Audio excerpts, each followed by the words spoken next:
Hello, friends. It's your Chapo for the week. Just me and Virgil. Hey, afraid everyone else is off for Memorial Day, paying their respects to our great monuments in this country. Mount Rushmore, the Hollywood sign, Branson, Missouri. It's Virgil and I for this show, and in just a little bit, we'll be speaking to David Faris about his book, It's Time to Fight Dirty, which is his political strategy for rat-fucking the Republicans out of power through procedural life hacks that are able to hack the Constitution and our form of government to hopefully disempower the grotesque right-wing ghouls that we're currently ruled over by. But before then, Virgil and I were going to give you guys a little update on behind the scenes. Well, behind the scenes on a media hit that we did earlier this week that I think you guys may have seen by now. Yes, we appeared on, what was it, Jesse's World? It's called? No, that's the Jesse Waters show. It's called Ventura Boulevard with Jesse. No, we went on former Minnesota governor and awesome muscle man, great movie star, Chris Kyle, widow owner, Jesse Ventura's RT show. RT on Russia Today. Yeah, we did Compromat, we did Active Measures, and we got to appear on Jesse Ventura's show. Personally, I am a huge fan of Jesse Ventura because of his film work. Predator and The Running Man are easily two of my favorite films of all time. But, Jose Chung's From Outer Space, one of my favorite episodes of TV of all time.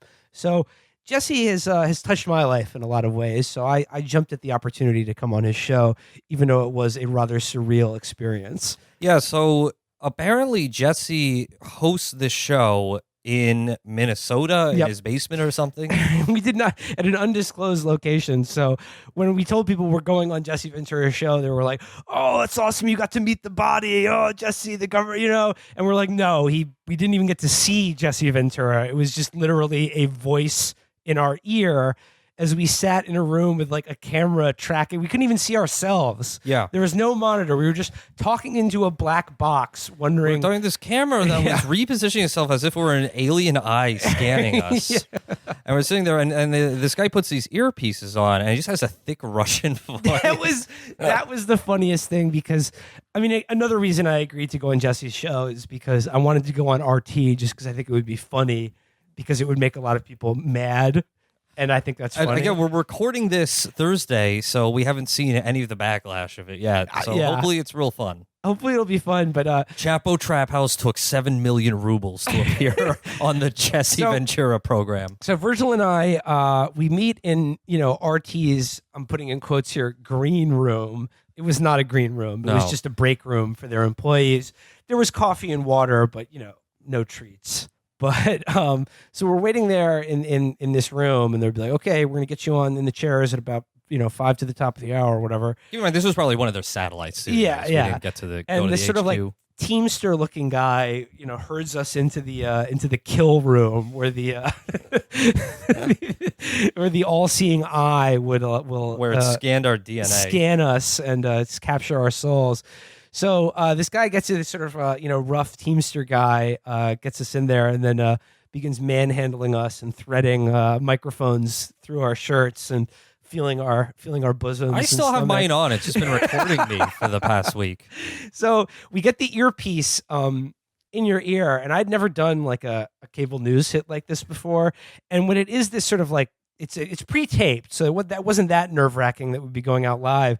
But there's this huge sensory disadvantage when you're in studio and like the host is elsewhere because you can't see them, you can't even see yourself, assumingly like they're watching everything about you. They're seeing you pick your nose or sweat, but it's just like all you're getting is just a voice in your ear, even though you know that you're supposed to be talking to a camera. And it's very odd. But the funniest thing was after we got the earpiece in, the voice who wasn't Jesse's, who was being like, "Okay, we're on in 3, whatever," had a thick Russian accent, and it was just like, "Thank you again for coming on the show. We very much appreciate your work undermining Democratic Party.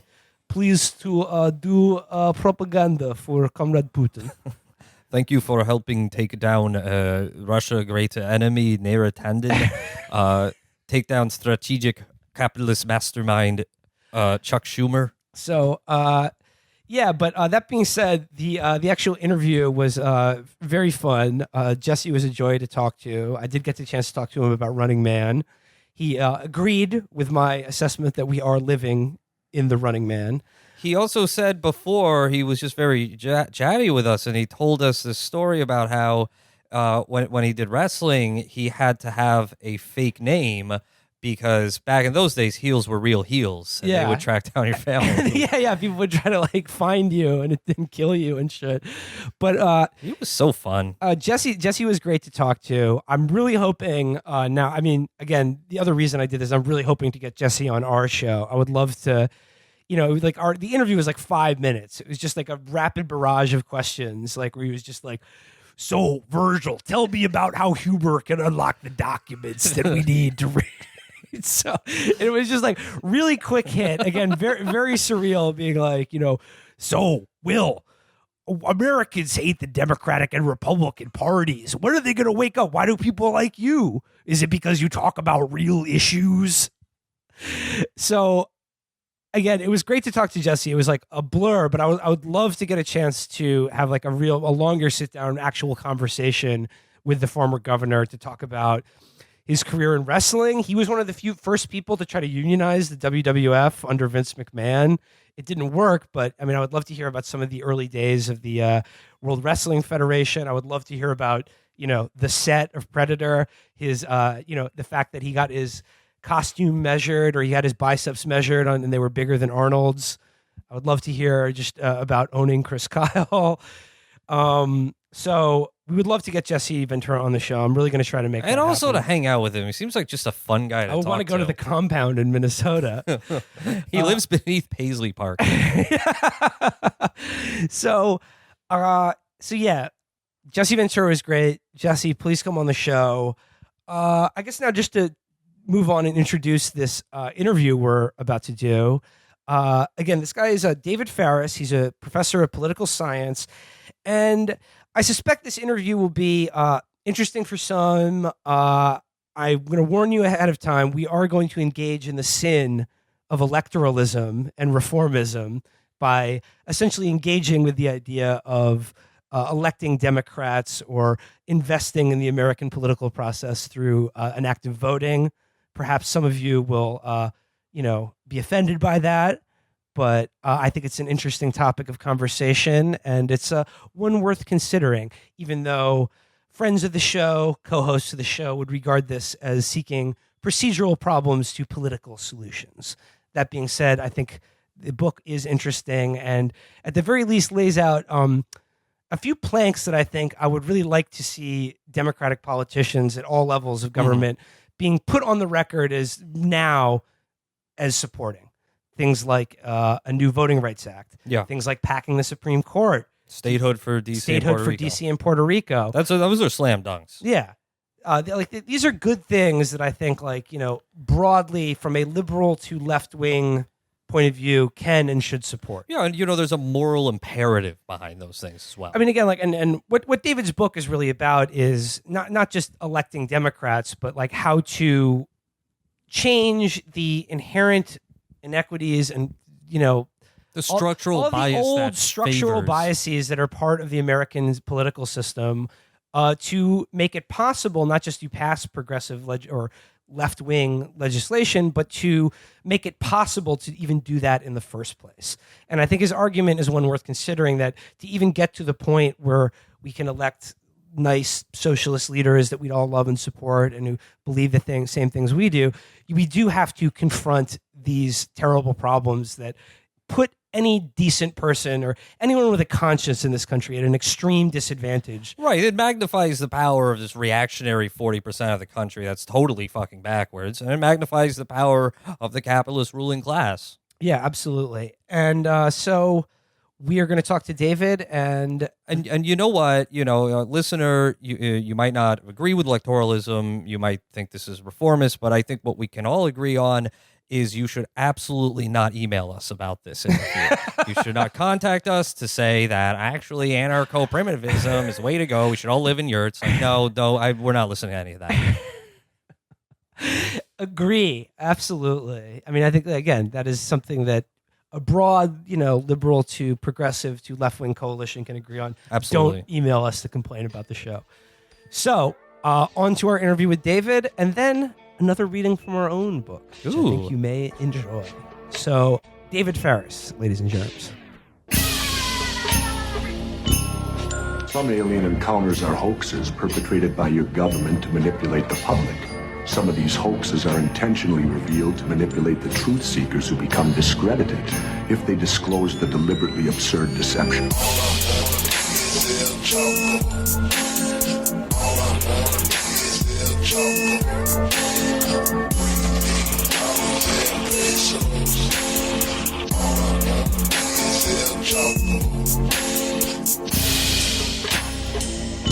Okay, so joining us now is David Faris, who is a professor of political science at Roosevelt University and the author of It's Time to Fight Dirty, How Democrats Can Build a Lasting Majority in American Politics.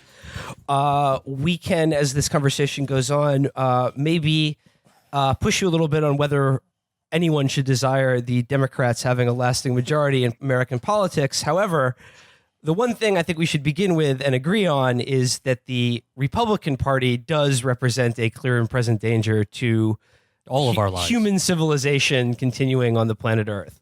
Yeah, I mean, if we give another 10 years to these guys, like our grandkids are going to spit roast to death, in like a hellfire, and it's not going to be pleasant for any of us, So we got to get rid of them. Let's just begin with like the baseline of what the current political reality of America is. Despite being massively unpopular, you have a minority of people, a political minority in this country that represents, let's say, between 25 to 35% of the population that now controls all three branches of government, most state governments, just basically has a death grip on all of the levers of power in our government, despite being massively outnumbered by people who would not wish to see them in power. Yeah, I mean, it's hard to disagree with that assessment. I mean, it's you have a minority government, right? And they've come to power through sort of conscious manipulations of electoral procedures and a combination of that and 230-year-old design flaws that there's not a ton we can do about. But I think that the aggregate impact is it's very difficult for the left to gain power in this country because they start off every election at a massive disadvantage due to some of these problems that are being pretty ruthlessly exploited and pushed further by the contemporary Republican Party. And you trace this meddling back to Gingrich and the Republican Revolution. Yeah, I mean, I think that Gingrich was one of the first people to realize that if you very vocally and openly impugn the integrity of your opponents and call them slimy and disgusting and horrible human beings, that has an impact over time. But it wasn't Gingrich who executed this gerrymandering plan after 2010. It wasn't Gingrich that designed all these voter ID laws that are suppressing the vote. It wasn't Gingrich that did the felony disenfranchisement stuff. So there's all kinds of terrible things that are happening in American politics that maybe they started with Gingrich, but some of them started with Thomas Jefferson too. Yeah. The U.S. Senate is a horrible, undemocratic institution that I would burn to the ground tomorrow morning if I could, but we're stuck with it. So we have to figure out a way to work around some of these flaws the next time the Democrats are in power. And, the most obvious manifestation of this is the most recent example of the 2016 election, in which the person who received the majority of votes, in fact, lost the election. But not only that, Democrats received far more votes in terms of actual voters for the Congress and the Senate, yet still are the minority party. Right. I mean, and that's the impact of our electoral rules, which do matter in really important ways. So the fact that California has 38 million people, have the same two senators as the 700,000 people in Wyoming, is absurd from a democratic theoretical standpoint. And that's how you end up with Republicans in control of the Senate, even though they get many, many fewer votes. And, when you add them all up. we will get to your plan for California, which is probably the most ambitious thing that you lay out in this book. But it's not just that you describe these, like you said, these sort of flaws in the Constitution that are exploited by the Republican Party, like these flaws in our electoral system and the rules for Congress, et cetera, to exert their will in an undemocratic way. But it's more than that, in that the Republican Party, as it's currently constituted, really doesn't see the like anyone who beats them in an election as a legitimate form of government. They don't regard Democratic presidents as legitimately elected or should be treated as such. Yeah, and they also, they don't recognize like liberal jurisprudence on the courts as equal to conservative or originalist jurisprudence, which is a real problem. Because if you look at some of the rationalizations for why they got to steal Merrick Garland's seat on the Supreme Court, if you go back, like read the National Review, you can handle it. If you can read the National Review. Oh, I read the National Review quite regularly, sir. Yeah, I mean, I'd take a shower afterwards. But they were like, well, look, I mean, we can't appoint this person to the Supreme Court because he'd bring Barack Obama's judicial philosophy with him. And it's like, that's not how the institutions are designed, and so they've been acting for the better part of 20 years, at least since I think the 2000 election, as if keeping Democrats out of power justifies just about sort of any escalation normatively or even formally. It's been obvious, I feel like it should be obvious for a really long time, that the Republican Party is like the single most extreme political party in the entire Democratic world. The single most far-right political party in the entire Democratic world. They are not a center-right party by the standards of any comparable democracy. No, I mean, they'd be like off the map in a European parliamentary democracy. I mean, one way of thinking about it is like even some of these European far-right parties, like your Wilders Party in the Netherlands, these guys actually believe in the social welfare state, right? Like they're terrible racists, but they're also like 1,000 feet to the left of the contemporary Republican Party in terms of economics. There is no other party in the entire world that's like A, super racist, and B, let's reduce the modern state to its pre-industrial shell. Let's go back to like 1880s level of public spending.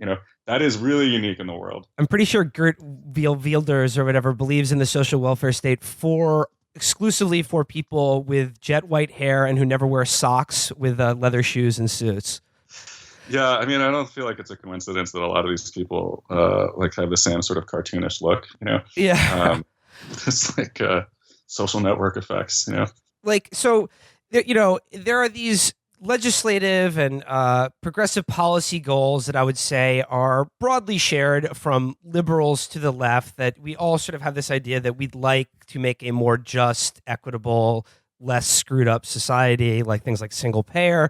And what you're saying is, first and foremost, in order to do those things, basically the Republican dragon, the dragon energy people have to be slayed. And the way they have to be slayed in a effective manner is by instituting these, waging what you call the same kind of procedural warfare that the right has been so good at in terms of forcing their agenda on a country that, like I said, is the majority of which opposes what they believe in. So to get to the meat of your book, which is this strategy, your plan for like 6 things the Democrats can do to keep power, and in doing so, hopefully make the kind of country that we'd all like to live in.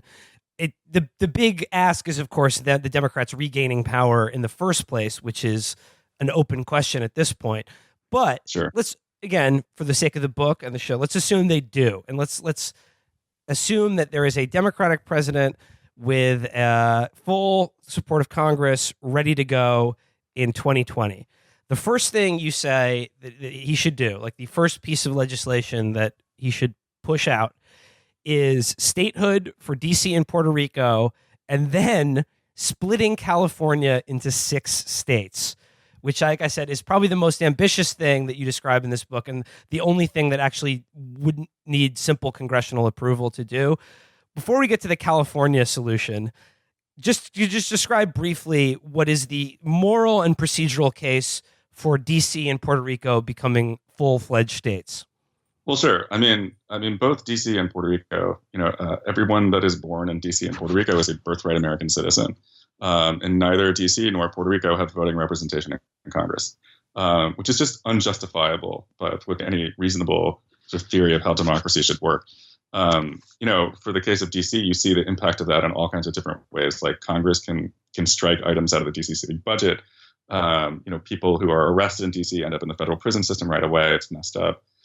For Puerto Rico, over the last year has made it really obvious to me why Puerto Rico needs to be made a state, because no one in DC has to answer to the people of Puerto Rico. And even if, our politics are not perfect, but like if Puerto Rico had representatives in Congress, somebody could lose their job when the federal government doesn't respond to a Category 5 hurricane in a prompt fashion, and like 1,000 people die. So, Puerto Rico's in a kind of a legal limbo, and they have been for like 100 years, right? Which is they're a territory, but they're not a state. There's been a long, inconclusive debate in Puerto Rico about what to do about that. And I think that there's real momentum for statehood, particularly since this comically, I don't want to call it comic because it's tragic, but this horrendously inept response to Hurricane Maria. I think it's an easy case to make. Right? You have people that want to be part of the union. They don't have real representation, and there's just to me, there's no excuse for not bringing DC and Puerto Rico into the union, just as a pure moral, ethical imperative, that these people need relief from their condition, they need voting rights, and it really should happen on day one. And the procedural being that this would be 4 new senators in the Senate, basically. Yeah, you'd be 2 slam dunk senators out of DC for sure. Yeah. It might take some time for party politics to shake itself out in Puerto Rico, because Puerto Rico has its own political parties that are not Democratic and Republican, but I think that would change pretty quickly if they're brought into the union. Yeah. And it's hard for me to see in anything but a monumental wave election that we don't get 2 senators out of Puerto Rico too.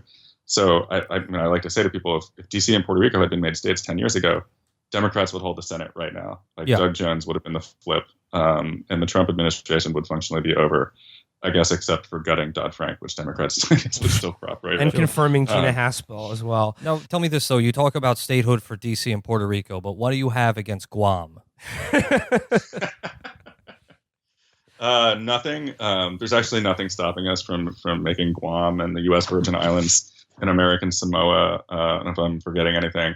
But all of these overseas territories could be made states. I actually think there is something brewing in the Virgin Islands for statehood. The Constitution doesn't have a minimum population threshold, so anybody could be a state. It's a matter of whether the people want to be a state, and I think that we could do that too. Anybody can be a state? I stopped at DC and Puerto Rico because they have active statehood movements, and these other places don't, or they didn't when I wrote this. So I want 2 senators from the Bikini Atoll.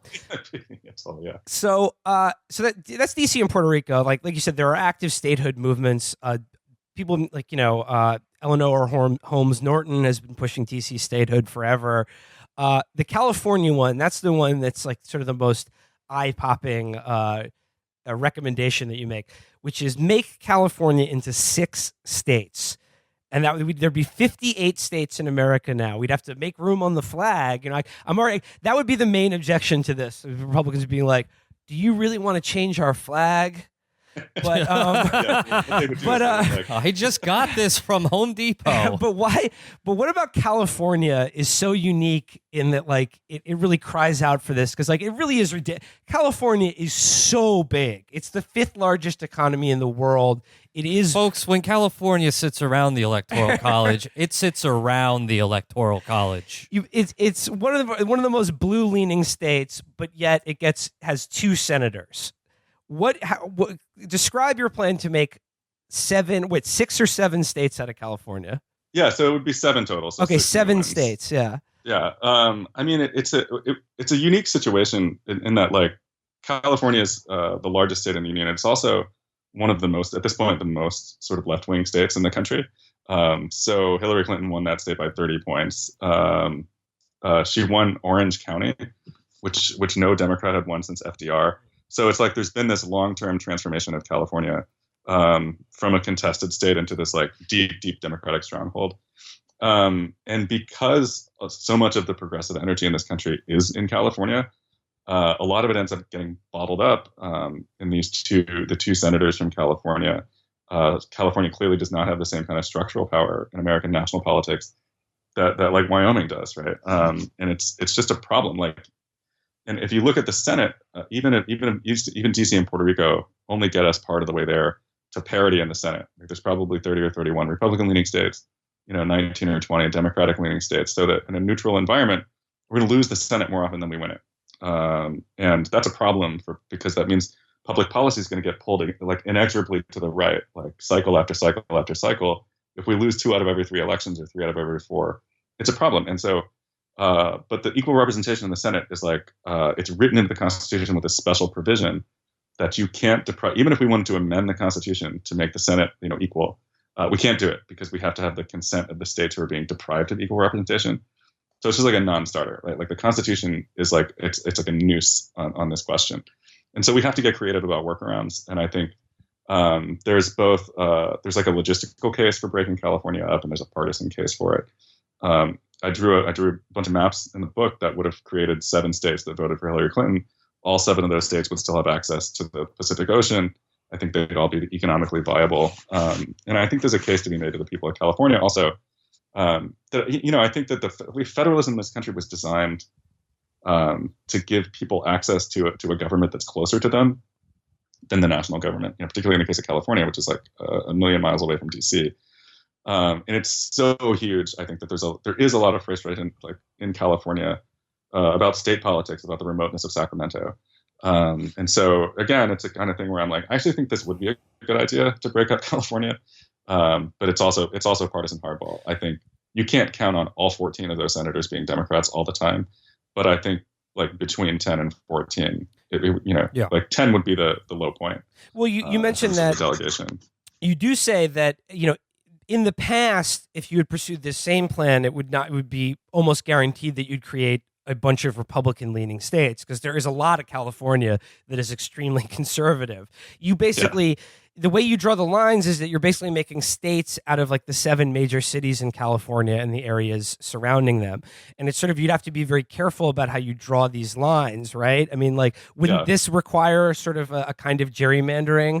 Yeah, I mean, it is gerrymandering in a way. Yeah. I mean, but again, it's like if you think about like the predicament of the planet, like the predicament of Democrats nationally, or the left nationally more broadly, I really think it justifies something like this because, again, it's not unconstitutional. Like there's a procedure in the Constitution for creating states out of existing states.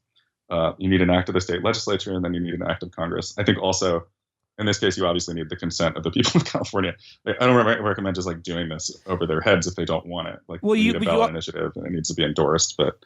But you also say because of California has this weird quirk with their referendum system, where any referendum can be put up for a vote. Like that would be the sort of the end to this is get that on the ballot. Hey, do we want to create 7 states out of California? And they would actually, the Californians would have to vote on that.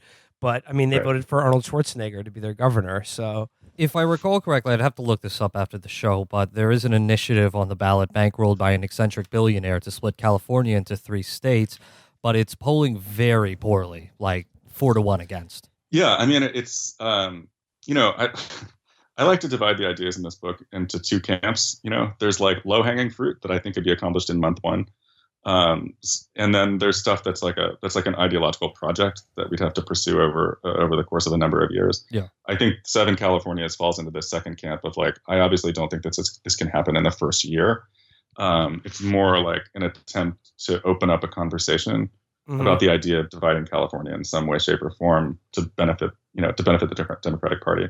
I think like DC and Puerto Rico, that's month 1. California, we should not count on that happening, I think, even maybe in somebody's first term. There could be, I'm thinking it through, there could be an incentive for state legislators to support this, thinking, all of these new federal seats are open now. And governorships. I mean, like if you're in the California State House, like suddenly you look in the mirror and you see like governor of Sacramento, like governor of San Diego. Suddenly you're a presidential contender because you're a governor instead of a state legislator. Yeah. You've got, like, instead of Feinstein having to run against 6 other people, they could all be senators, So Everybody wins. Yeah, everybody gets a Senate seat. So yeah, I mean, even from a self-interest perspective, I could see people in the California state government like really, really getting down with this. I think the real problem is people in California. When I tell them this idea, I get this look like, you're out of your mind. And you're from Illinois, so like, why are you trying to tell me what to do with my state? Well, I mean, like the other thing would be like every one of these new states created out of South California would each have more people in it than almost every other state in America. Yeah, exactly. They'd all still be quite large. Yeah. Yeah, no, they'd be huge states. Now, you mentioned like a possible retaliation should the California plan ever become a reality would be to the Republicans to do the same and break Texas up into a bunch of different states, hoping to get the same share of their newly formed Senate seats. But you say that like that would be a little bit more of an iffy proposition for Republicans. It would be a little bit more dangerous or harder to predict for them that like to guarantee that they would get like, I don't know, a dozen new Republican senators. Yeah. I mean, there's a couple of problems with it. I mean, one is that Texas, Texas is trending in the opposite direction from California. California is becoming bluer every day, whereas Texas is trending purple. And so I think that the breaking up Texas really has the potential to backfire on Republicans because of the demographic changes that are underway in the state of Texas. I don't think it's a swing state in the next decade, but I think it's moving in that direction. And if you wanted to break Texas up into 5 pieces, unless you want to stick like Austin, San Antonio, Dallas, and Houston into the same state and have a bunch of like bankrupt like rural hellholes, like you can't do it without creating a couple of Democratic states in its wake. So I think at most they could draw the lines and get a couple of extra Republican senators out of it. Also, all of their belt buckles would be worthless. Yeah, they'd have to print, the snake flag would have to be redone. It's really an iffy proposition. There's also a really strong sense of identity in Texas that I think this would not go over well anyway. Don't mess with California. Don't mess with Texas's. Okay, so we draw our boundaries, man. Moving on from this, like the next peg in your platform here is one that is my, I think, personal favorite, and that is court packing. Good old fashioned court packing, adding more justices to the Supreme Court and creating a whole bunch of new federal judgeships as well. Obviously, I prefer sort of a Pelican brief option for the current Supreme Court. But barring that, again, you mentioned the Constitution does not mention how many judges need to be on the Supreme Court. FDR tried this. Could you talk a little bit about FDR's court packing plan, how it ended up, and how your plan would be different than that? Yeah, sure. I mean, first of all, I don't like to call it court packing. I like to call it enhanced court appointment techniques. So I think it's like, yeah, I mean, we all remember the FDR thing. I think FDR was losing, the administration was losing case after case, where key elements of the New Deal were being struck down by a conservative Supreme Court.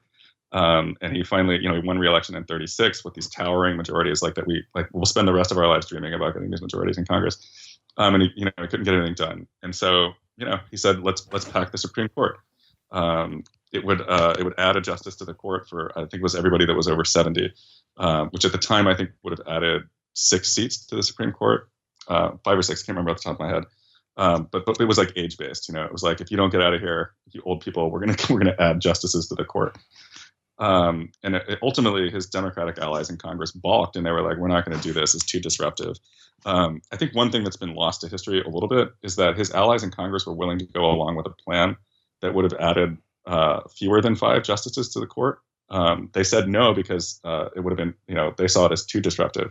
But Democrats in Congress they really were willing to add seats to the court, just not according to FDR's exact plan.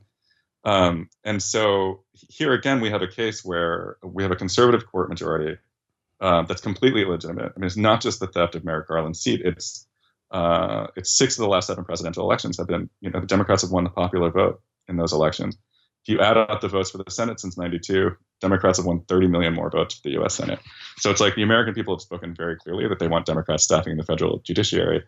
And one thing that we can thank Republicans for when they did the Garland thing is that I think they really torpedoed any remaining norms or informal expectations about how the Supreme Court should be, how people should be appointed to it. And so again, here's a case where it's like it's not it's not unconstitutional to expand the size of the Supreme Court. Democrats could add 1 seat, they could add 3 seats, they could add 5 seats. Pick a number, I guess it need to be even numbers. We want to keep the odd number. So 2, 4, 6, whatever it needs to be to get that liberal majority on the Supreme Court. Because so many of the other problems with our political system, including like the ocean of untraceable cash that gets dumped into every podunk state legislative race in this country at this point, it all springs from like terrible decisions authored by this conservative court. Like I have not breathed a day in my entire life with a liberal court majority. Like this country has been in the death grip of a conservative majority on the Supreme Court since the 1970s, like since I was born. And so again, here's something we could do. It's constitutional. It would be perceived as hardball. It would be hardball.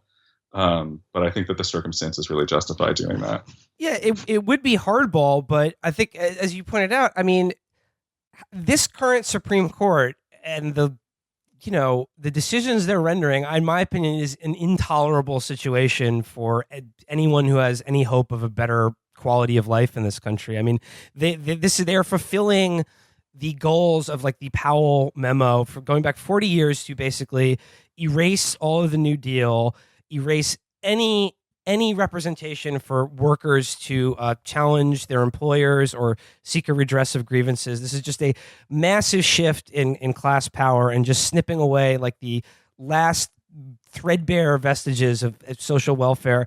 And not only that, but like should a Democratic Congress pass any kind of progressive legislation, you can guarantee that Roberts and Gorsuch and stuff has waited their entire life to find a reason to declare something like single payer healthcare unconstitutional. Yeah, absolutely. I mean, you've heard this, like the Constitution in exile. I mean, we're 1 seat on the Supreme Court away from the New Deal like functionally being erased. I'm not convinced that Roberts would go along with it, but I'm not convinced he wouldn't either. But if Kennedy or any of the Democrats dies or steps aside, we're looking at a real judicial hellscape because these are people that really all they care about is the original text of the Constitution, but they actually really don't even care about that. All they really care is about property rights and corporate power and the preservation of white supremacy. And so there's stuff that we can do about this. And the objection is oh, what about the escalation? And I'm like, man, the escalation already happened. We're living through it. I mean, we have a lawless administration right now governing the country. They stole the swing seat on the Supreme Court, and so why not return fire? The idea that we're going to come back into power, and Republicans will be like, oh no, I'm so sorry, I'm so sorry about Merrick Garland and everything we've done for the last 10 years. It's delusional.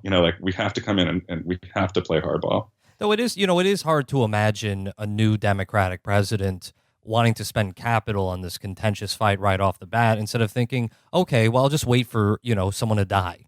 Yeah, I mean, the problem is it's a lottery, and under this lottery system for the Supreme Court, people from outside of the president's party, like everybody who was appointed by a Republican, will have incredibly strong incentives to hang on until they don't recognize their grandchildren anymore. You know what I mean? They won't step aside because those are the incentives that the system that we have sets up. It's you hang on as long as possible until you can be replaced by somebody from your own party. And so really what we'd be waiting for is a death, or a serious illness. And there's no guarantee that that'll happen. I mean, Clarence Thomas doesn't look healthy to me, but I have no idea, neither does President Trump. So, when live forever, for all I know. When he died, we did some research into Antonin Scalia, and to be honest, the fact that he lived that long is fucking incredible. So again, you can't count on any of this stuff. And also, sorry, notorious RGB fans, maybe she should have retired when she had a chance. You know what I mean? Oh, she's no question old. That she should have stepped aside in 2013. Yeah. And Breyer too. I mean, they all should have anybody that's over 60 should have stepped aside in 2013 while Democrats still had the Senate. And the Democrats should have appointed some sort of Doogie Howser style wonder legal mind who was 18 years old. Graduates, yeah. Interns. But that's the other thing, the age thing here. You mentioned that there's this sort of sweet spot that you have to aim for between old enough to have experience, but not too old to just be a crypt keeper ghoul. But also getting rid of lifetime appointments for these judges, right? We got to do that too. Yeah, I mean, that's in the book. I'm like, why not offer them a compromise? Like, let's amend the Constitution. Let's get rid of this problem once and for all. Every president will get to make 2 appointments to the Supreme Court. We could actually spell out advice and consent obligations. Like, Senate can spike 1 nominee, they can spike 2 nominees, but they can't spike 3 or whatever. Like, pick a procedure. We could think about it. But Republicans are going to say no to that. Like, it's not going to happen. And so I think that, to me, that just like 100% justifies the hardball of packing the courts, and not just the Supreme Court, but you can also expand the district courts, the appellate courts. You can create new ones, which has been done in the past, and I think there is a workload problem in some of those courts. So I remember I saw something the other day about federal judge appointments at like this point in the Obama administration versus this point in the Trump administration. And the Trump has just been like full steam ahead. He has gotten in like 3 times as many people as Obama even tried to. And they are all like people who, gas dogs for fun, are street magicians, just like absolute lunatics and monsters getting in these lifetime appointments that are going to shape law in this country until I'm dead, probably. And I'm not even that old. Yeah. No, I mean, until these people will be in office until I'm nearing retirement, which is very depressing. I mean, one of the things that Republicans did in the last 2 years of the Obama administration was they held up basically, they didn't allow them to confirm really anyone. And so there were just hundreds of vacancies on the federal courts when Trump came into office. And so he's going to be able to do in 4 years what it took Obama 8 years to do, which is to flip partisan control of, district court after district court and appellate court after appellate court. And, it's all, again, perfectly constitutional, right? But it depended on Republicans playing hardball, saying, like, you don't get to fill any of these seats, basically, in 2015 and 2016.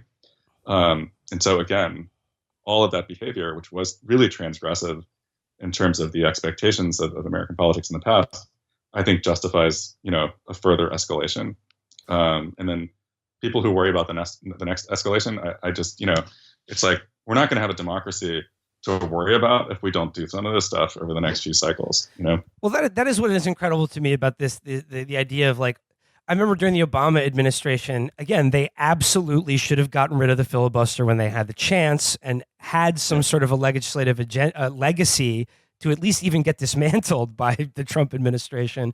But they didn't, because it was just all about, the friendship and comity of the Senate. And it's just like this idea that like, what are the Republicans going to do in retaliation? It's like, they're already doing it. So I don't understand what this fear is about, like, imagine a Republican Party that gets really crazy and out of pocket. It's just like, it's already there. Like, what are you afraid of? What do you think is going to, happen by, giving it as good as you get? I mean, I don't know if you've ever seen Monty Python's Life of Brian, but when they were executing the guy for heresy, in the beginning of the movie, and he keeps saying heretical things, and the guard is about to stone him to death. It's like, you're only making it worse for yourself. Yeah.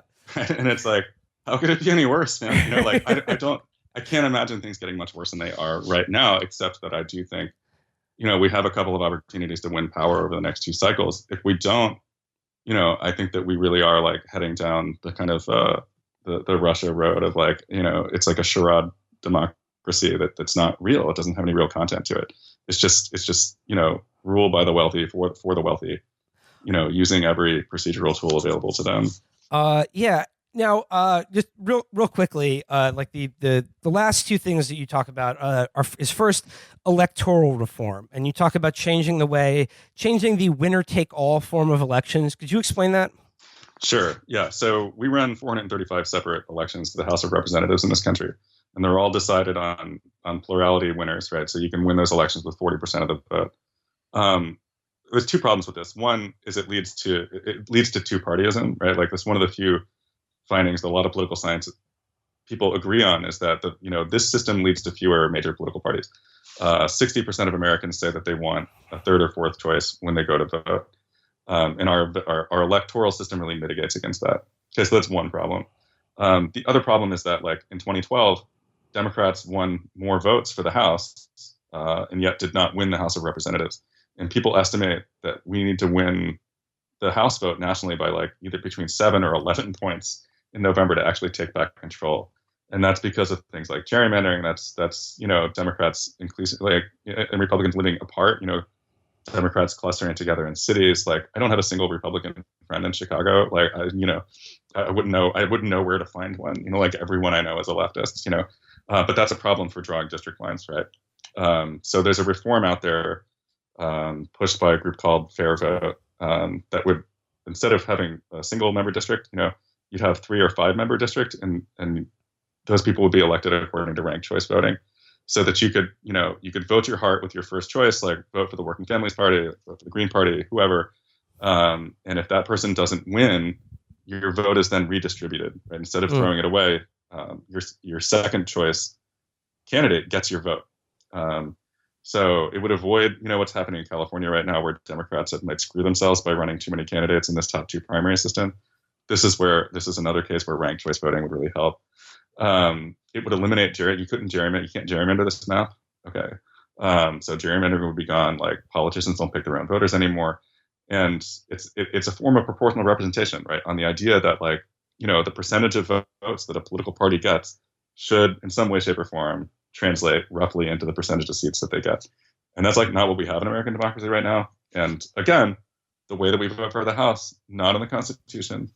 It's like you could fix it with a simple law, act of Congress, signed by the president, and then it's gone, and the whole system is transformed. And I think Americans would really like the system that comes out of that. I think we'd have 4 or 5 parties in Congress, and people would no longer feel like they have to vote for a party that doesn't really represent what they believe, which is, I think, another thing that contributes to the decline of this system. People are checked out of it. Yeah, I mean, it also contributes to, I mean, this gets to the last thing, which is about voter suppression, but also voter turnout. Like what you're describing, it also deeply demoralizes people from the electoral process.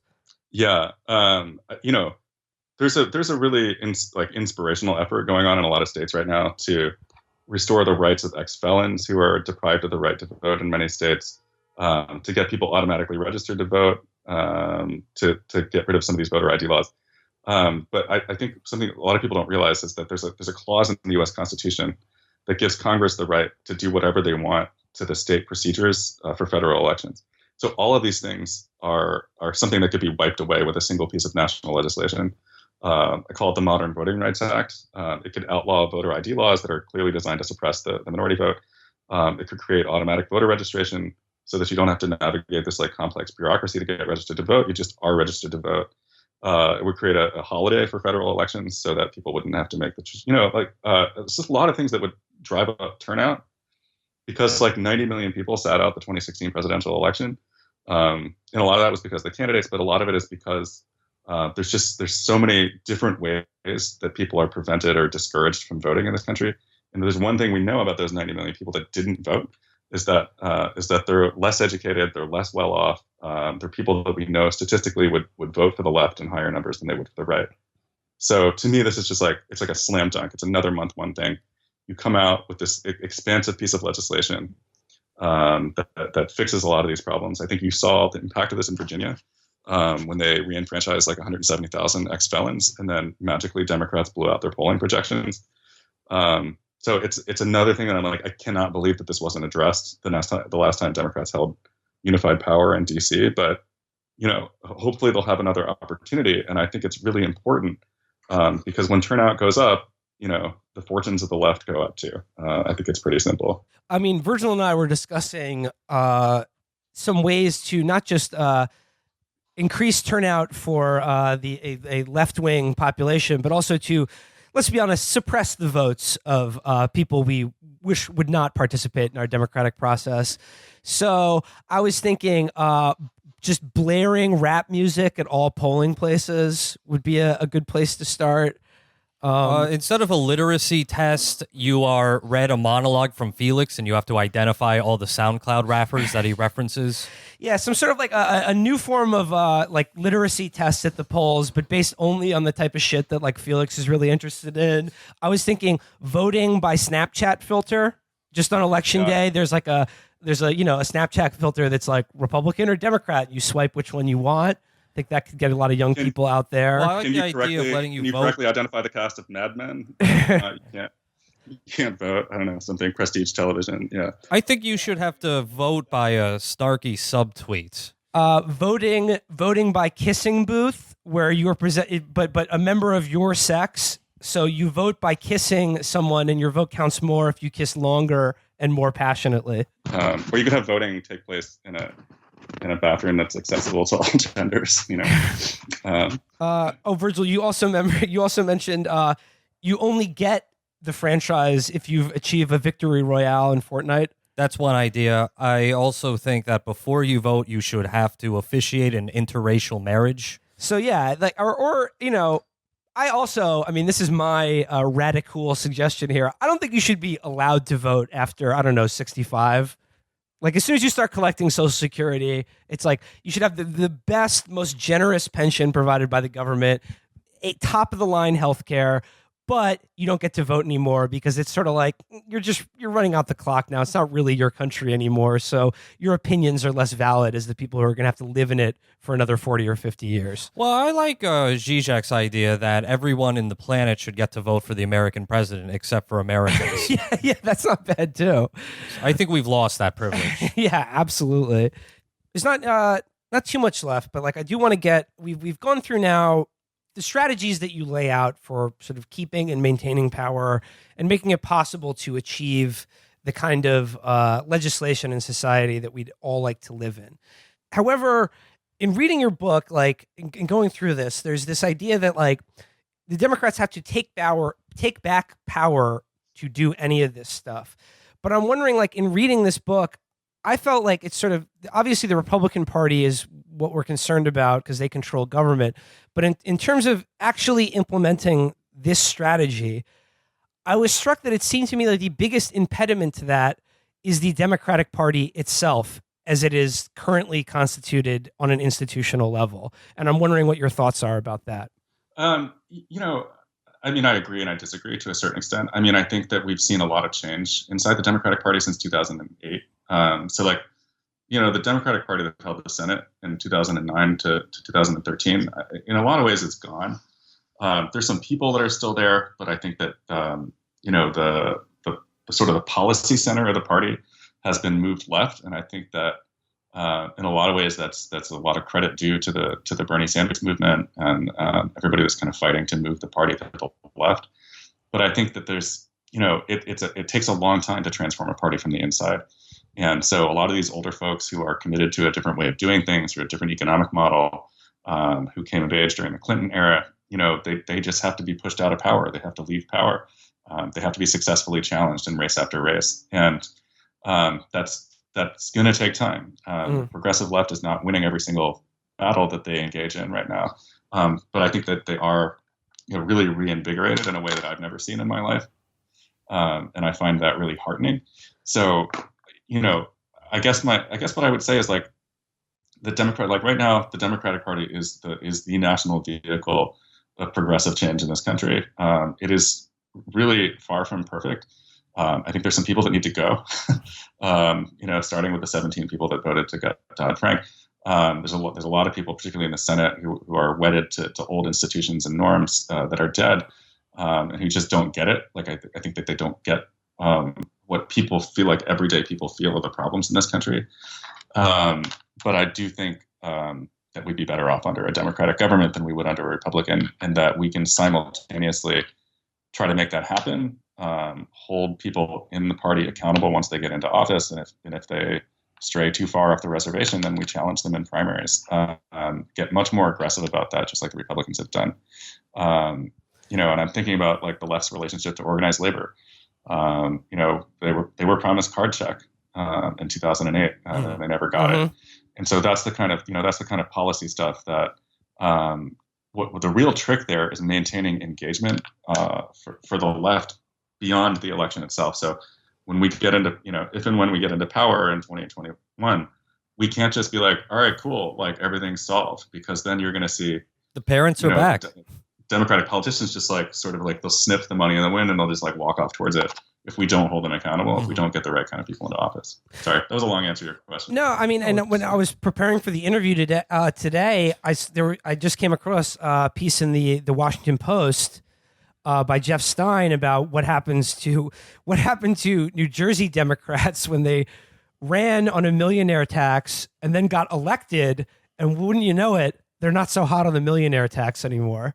So they're New Jerseyans are taxed enough as it is. But like the point that you make in the book is that like the Republican Party really is the body through which this demon known as the conservative movement occupies, and the Democratic Party is really not a political party as such, is more of just sort of a collection of different interest groups jockeying for power. Could you sort of delineate a little bit more of like the actual difference between these two parties and how they operate? Sure. I mean, I think at least like this century, what you've seen is the Republicans have been transformed into like a European style parliamentary party. That is, they have high levels of internal discipline. They're rigidly committed to an ideological agenda, to the point where they can't even vote to raise revenue through closing a tax loophole, right? Because people from the heritage, like Grover Norquist, will go crazy and try to drown them. And so that's very different from the Democratic Party, which is I think is a coalition of different groups who work together loosely, who don't always share a set of policy preferences across the issues.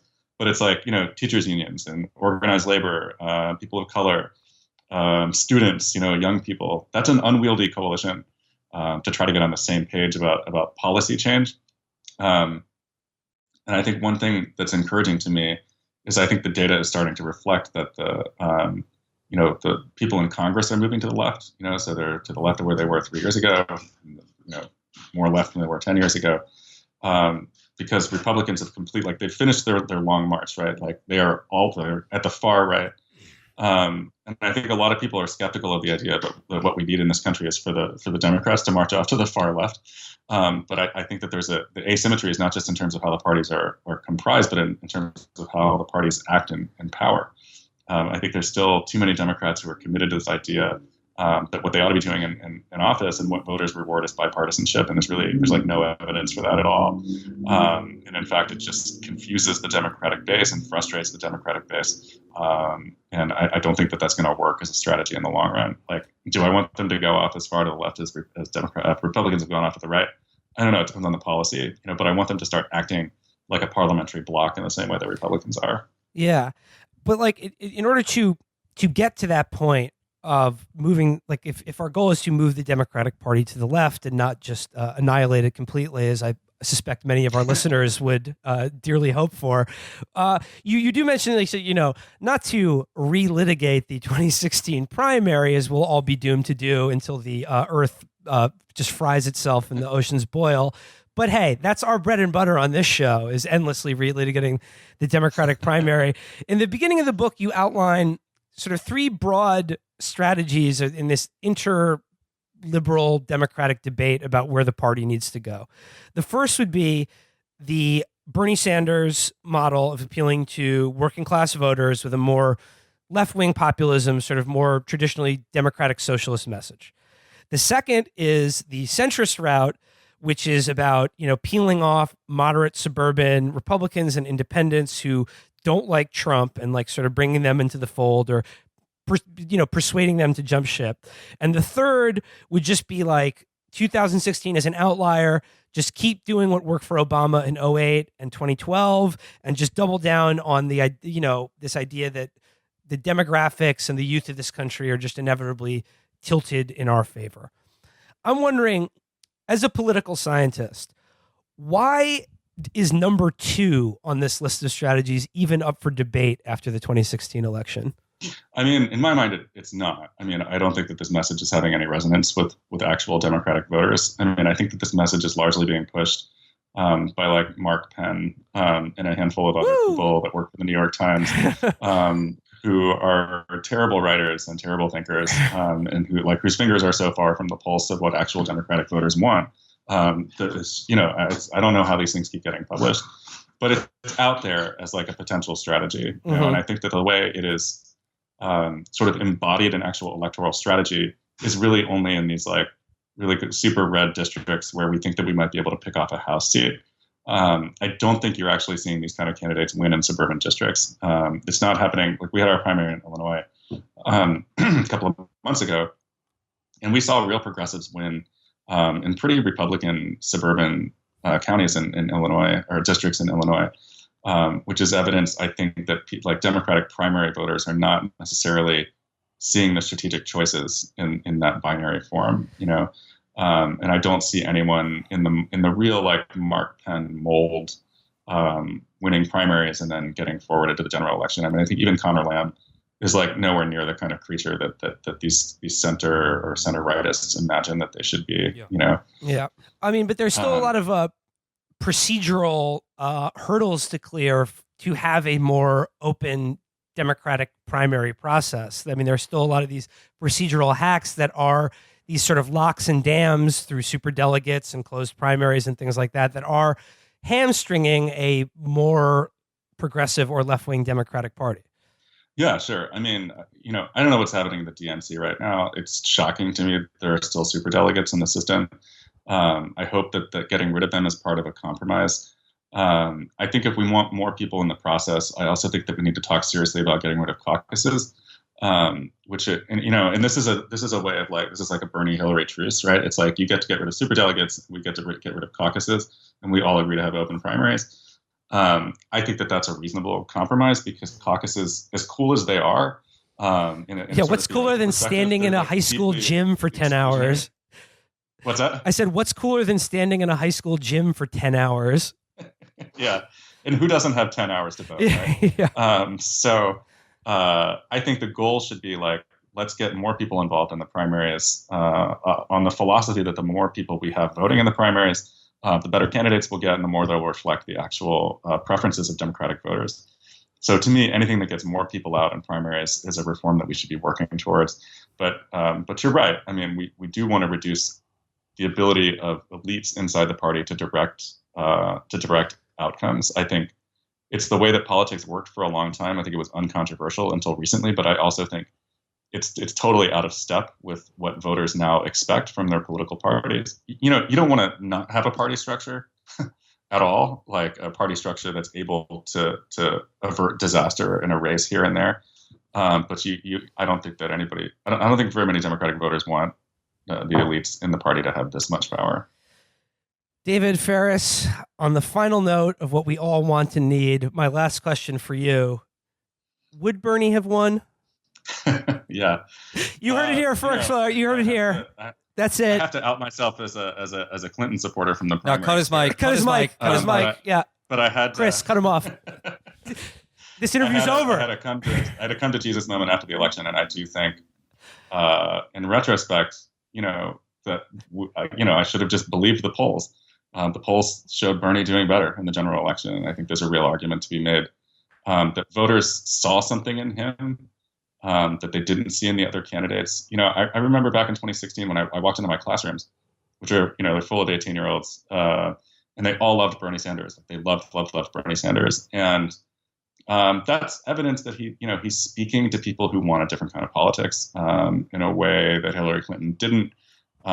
He has a cogency to the ideological platform that I think many other Democrats lack, and I think that he would have been a much better foil for the sort of like galloping, impending corruption of what we were seeing in a Trump administration. So there's no way to know for sure because obviously they would have thrown a lot of stuff at him. But yeah, gun to my head, yeah, I think he would have won. David Faris, the book is It's Time to Fight Dirty, available in bookstores now. Thank you so much for joining us, David. Thank you, David. Thanks for having me on the show. Cheers. Bye. Bye.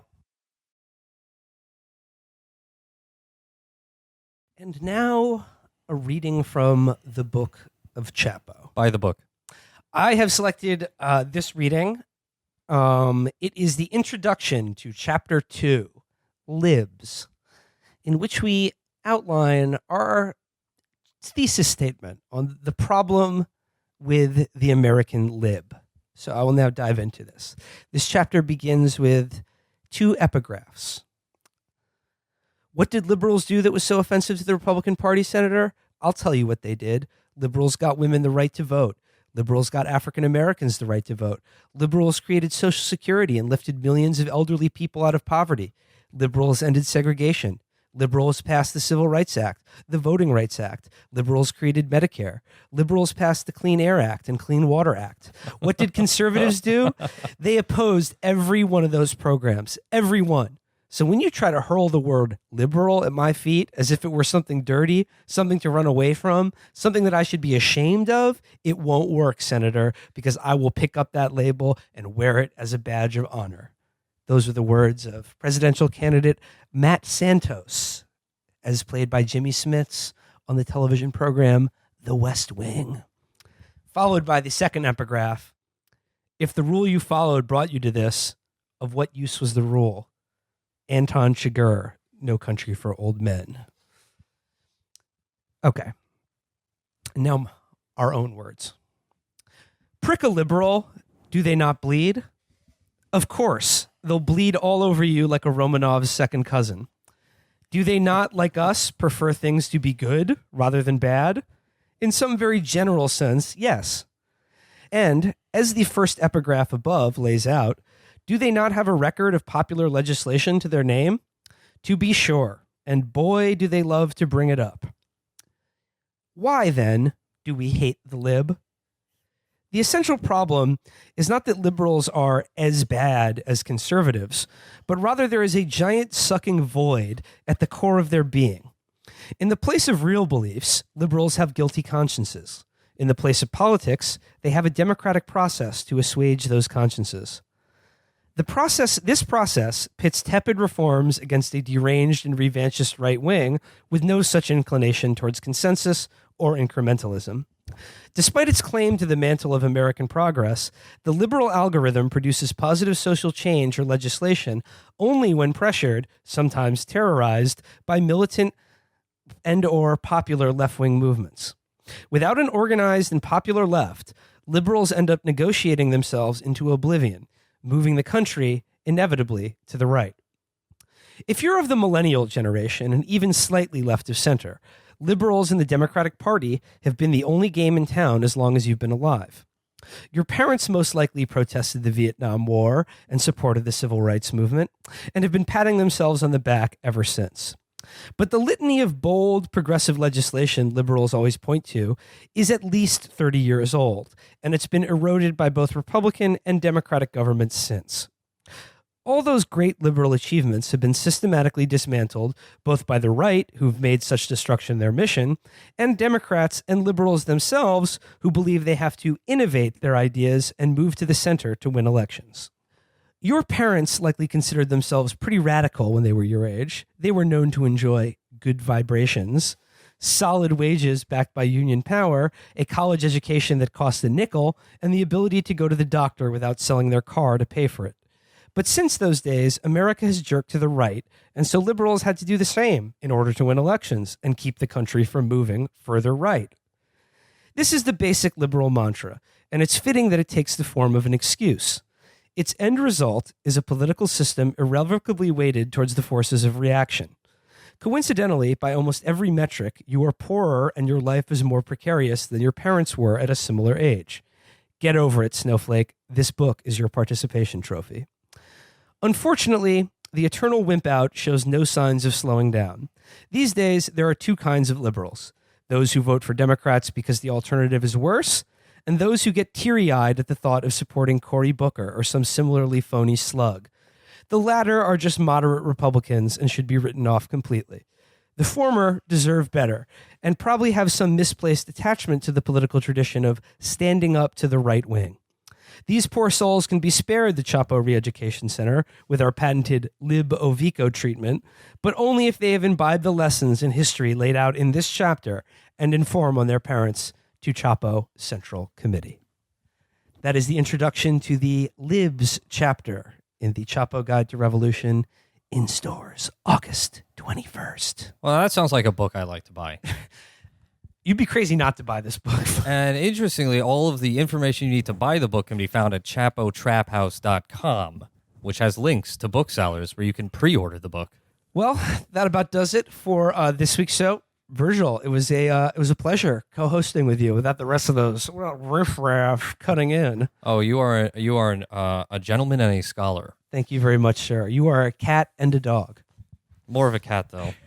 Till next time. Bye. Bye. Your scientists have yet to discover how neural networks create self-consciousness, let alone how the human brain processes two-dimensional retinal images into the three-dimensional phenomenon known as perception. Yet you somehow brazenly declare seeing is believing? Mr. Crickenson, your scientific illiteracy makes me shudder. And I wouldn't flaunt your ignorance by telling anyone that you saw anything last night other than the planet Venus. Because if you do, you're a dead man. You can't threaten me. I just did.